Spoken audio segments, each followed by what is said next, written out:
Hello everyone, welcome back to this channel. In this video, I will show you the easy and clear steps on how to turn off notifications in Microsoft Outlook on Android. How to turn off notifications in Microsoft Outlook on Android. Make sure you keep watching this video until the end. Let's get started right away. Firstly, open the Microsoft Outlook app on your Android device.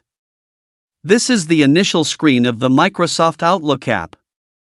Next, tap the Google icon at the top right of the screen, and a scrolling down menu will appear. Tap the Settings icon at the bottom left of the screen. Tap Notifications. Tap Allow Notifications. So that's it, this tutorial on how to turn off notifications in Microsoft Outlook on Android. Thank you for watching. I hope this video was helpful. See you in the next video.